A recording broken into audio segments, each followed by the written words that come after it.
Bonjour tout le monde, c'est Calypso Overkill et bienvenue dans cette nouvelle vidéo. Je suis une drag queen ici à Paris. Si vous voulez voir des contenus drag, je vous invite à vous abonner sur ma chaîne YouTube. Alors aujourd'hui, on va critiquer les looks des queens de RuPaul's Drag Race saison 12, épisode 9. 2020 Choices, si je ne me trompe pas le nom de l'épisode. Alors avant qu'on continue, j'aimerais juste vous dire qu'il y aura plein de spoilers dans cet épisode. Donc si vous n'avez pas encore regardé, alors regardez l'épisode et revenez ici pour regarder Top ou Flop. Je sais pas pourquoi, mais ce make-up rend mes dents blanches, j'aime bien. Le thème de cet épisode, c'est Choices. Ils ont fait un débat politique. Franchement, c'est mon épisode préféré. J'ai vraiment adoré cet épisode. Genre, j'étais mort de rire ce matin quand je regardais. Je vais monter, genre, je recrachais. Jada Essential, c'est genre vraiment, elle disait n'importe quoi. Mais je relate tellement à ce genre d'humour de débilité fois 1000. Je l'adore, j'ai toujours été fan de Jada.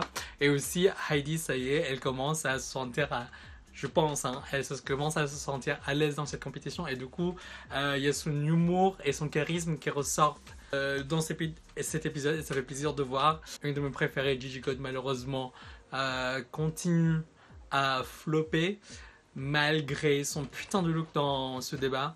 Et aussi pareil pour The Widow Von'Du qui s'est un peu perdu et qui est un peu rentré dans sa tête. Et en fait, genre... Quand on va participer sur Drag Race, le plus important c'est faire rire les gens. Et donc je pense que la technique la plus facile c'est l'absurdité pour faire rire les gens et c'est exactement mon humour. Crystal Method, je la trouvais moyen. Il n'y a rien d'autre, enfin, elle était là. Je suis complètement d'accord avec ce que les jurys ont dit par rapport à sa performance sur le débat, pendant le débat.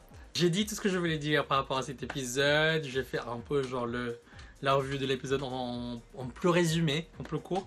Donc maintenant on va critiquer les looks des queens, donc let's go.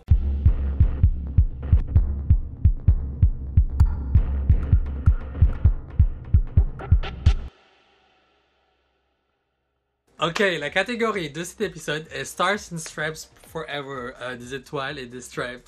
je peux même plus traduire stripes. C'est-à-dire quoi? C'est quoi stripes? Stripes en français. Des bandes. Anyway, commençons tout de suite. Première queen, Crystal Method. J'adore énormément le make-up de Crystal Method dans ce runway. Elle disait que c'était un mélange de texture. Son look, moi je dirais plutôt que c'est un mélange de confusion. Ok, certes, c'est bleu, blanc, rouge, des étoiles.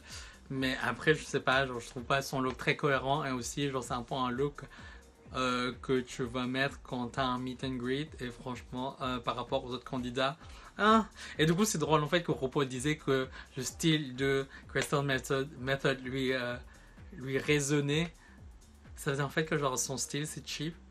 Oups. Mais franchement, ce look, je suis pas trop fan. Après, vraiment, genre, c'est basic. Donc malheureusement, je veux dire que ce look est un flop. Next queen, Hide and Closet. Yes.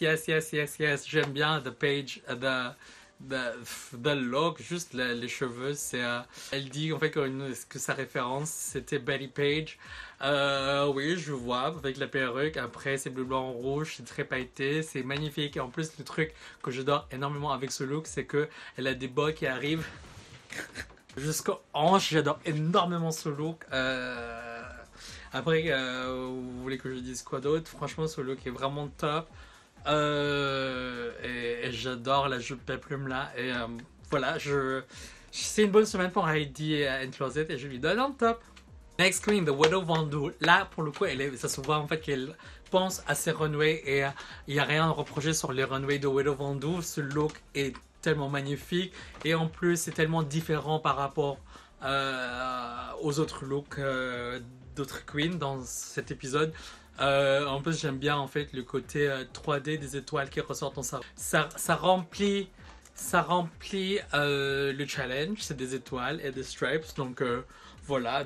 Mais c'est dans la version Black Panther du mouvement Black Panther. Du coup, c'est vraiment magnifique. Genre, she stands up for what she believes in. Donc franchement, c'est un top pour moi. C'est vraiment bien. Dommage qu'elle soit partie cette semaine. Next queen, Jockey Cox. Encore un autre look, comment dire, pas conceptuel mais politique, on va dire. Enfin, déjà quand t'es en drag, c'est politique. Mais là c'est un look où elle a préféré mélanger sa culture avec les couleurs et les symboles des États-Unis. C'est très émotionnel cet épisode pour Jackie parce que elle avait peur de porter ce look. En même temps, avec les représailles qui vont lui tomber dessus, je comprends. Mais tout se tient pour Jackie et franchement, elle a des énormes couilles pour porter ça en national television. Donc pour moi, c'est un top. Next queen, the Gigi Goode. Franchement, limite, en fait, je trouve que Gigi Goode, elle prend un concept, après, elle le met en drag. Par exemple, elle était pirate dans le premier épisode, et du coup, là, genre, c'est le général, en fait, qui chasse les pirates dans 1800, 1700. Allez, franchement, je suis un peu biaisé par rapport à Gigi Goode, vous savez, j'aime bien son look, j'aime bien sa silhouette, et j'aime bien ses idées, mais heureusement qu'elle a un putain de look, parce que sinon, genre, si elle avait un look merdique, ça l'aurait pas sauvé d'être le bottom 2, même si elle s'est performée contre Widow Vondu. On a déjà prouvé dans le premier épisode que Widow slays. Donc voilà, c'est un soft top pour moi, mais c'est beau. Next, Jaida Essence Hall. Ouf, ouf, ouf, ouf. Comme un Widow Vondu, ce look est vraiment vraiment magnifique. C'est 3D, genre elle a fait tout seul. En plus j'aime bien le côté un peu transparent de la robe, et en plus avec les détails de toile, et en plus c'est tracé de tête aux pieds, donc vraiment magnifique. Et j'adore le rappel des couleurs sur les cheveux en mode bleu, blanc, rouge, et sur un mulet. Donc franchement, Tata Jaida, j'ai toujours dit, elle a mérité de gagner cet épisode, et elle a gagné cet épisode, et franchement je suis tellement content. Et en plus c'était en silhouette, enfin le bas de Jaida c'est en mode chaps, everyone loves a chap, et j'aurais à dire, c'est vraiment magnifique, top. Qui vous auriez mis dans le bottom 2? Moi je suis pas trop d'accord que Jackie Cox est dans le bottom 2 parce qu'elle avait quand même des trucs drôles. Gigi, j'avais l'impression en fait que dans le débat, elle avait rien de drôle, elle était juste belle.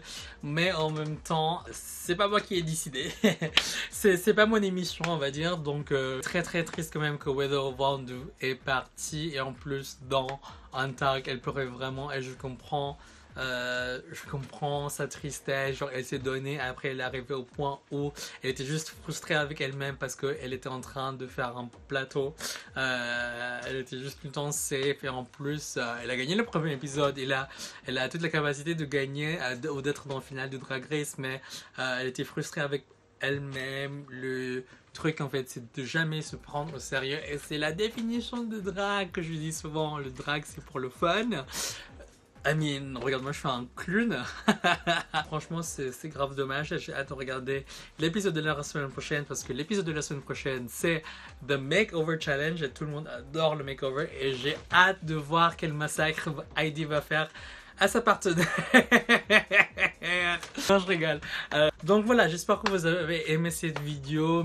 Le Top of Love commence de plus en plus à être beaucoup plus courte, on va dire, parce qu'il y a de moins de look à critiquer, et je pourrais pas blablater pendant 50 minutes juste sur l'épisode. Moi, j'ai raccourci un peu mes pensées et mes idées. Franchement, cette saison est tellement forte. C'est dommage en fait que c'est un peu la saison maudite à cause de Miss Rona. À cause de ça, les queens ne pouvaient pas faire leur tournée et performer, parce qu'en général, ils font une tournée pendant ou après la saison. Alors merci d'avoir regardé cette vidéo. Si vous voulez savoir plus sur moi, je vous conseille à m'ajouter sur mes réseaux sociaux. C'est @calypsoverkill sur Twitter, Instagram et Facebook. Et aussi activer la cloche pour les notifications quand je poste. Moi je poste tous les jeudis et tous les dimanches. Je voulais faire un top ou flop avec Secret Celebrity Drag Race, mais c'était pas disponible sur Voir Plus. Et pour ceux qui demandent, oui, je regarde sur Voir Plus. Merci d'avoir regardé cette vidéo encore, et je vous aime. Bye!